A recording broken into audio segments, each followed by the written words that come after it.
What is it?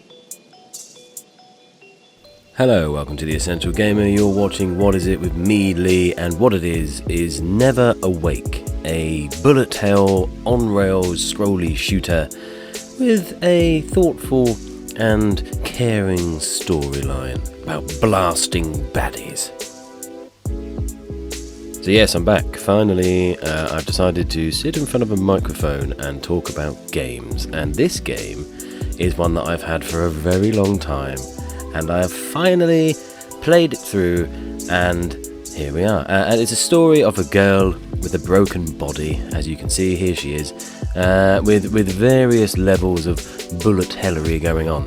It is a scrolly shooter, but it's also an on-rails scrolly shooter that goes in all directions with all lots of flashy, shiny stuffs. It's slightly different to the type of bullet hell that I have played before, in the sense that the levels are finite and you'll go on a loop throughout the levels, murdering various baddies that are themed in strange ways. So the first one being Vegetable Forest, there's the dog park, Quack Hospital, the schoolmates, and then what would be the final level, moving on after that. But it's different. So the themes, first around food and around friends and around dog parks.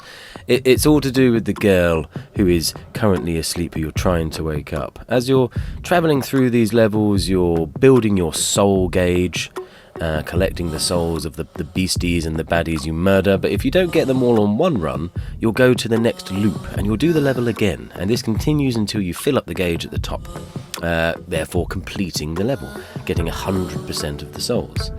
Avoiding obstacles, murdering baddies, collecting souls is pretty much the flavour of the day, with various types of weaponry and power-ups and all sorts of jiggly-poggly that gets added, like most of these games. One of my favourite things about it is the enemy design. They're so varied. It's really quite impressive how different all the different. It's different how the differently. And it's quite nice to have that difference. There's a lot of variety in the enemy types. There's a lot of variety in the level designs. The actual areas themselves slowly build in difficulty until you get right to the very end, where you get a bit stressed by how completely mental all of they are. The levels are bullet hell levels, so it does get absolutely manic with things to avoid and baddies to murder towards the end. One of my favourite things is how bloody nice everything looks. It's really satisfyingly animated. A lot of the character designs are fantastic, the level designs are really good, but I like the fact that you are potentially playing as the inward soul of a girl trying to fight her way through her own body's failures in a bid to wake herself up. It's an interesting concept. There's lots of power-ups, lots of special moves, lots of exploding shininess, lots of after effects that have been added onto the game to really give it some good depth. It's got this very nice cartoony vibe, but it's also got lots of shininess. The actual controls are very intuitive. It's a twin-stick shooter that feels like a twin-stick shooter. Like, you want to be able to shoot at stuff, and you can. Upon completing the stages, you get your scores, you get how long it took you and how many loops, and then you progress through the levels.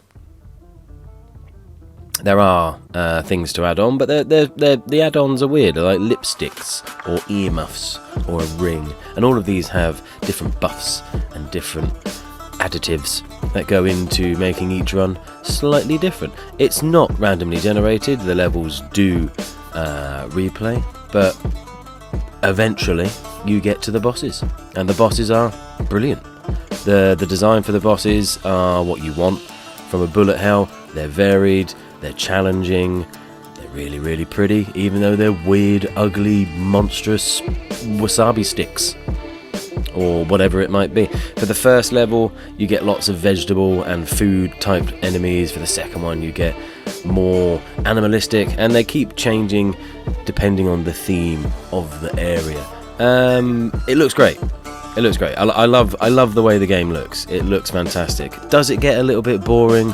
Possibly, because it's bullet hell, and if you don't like bullet hell, then you're gonna struggle to find things that aren't boring, quite frankly.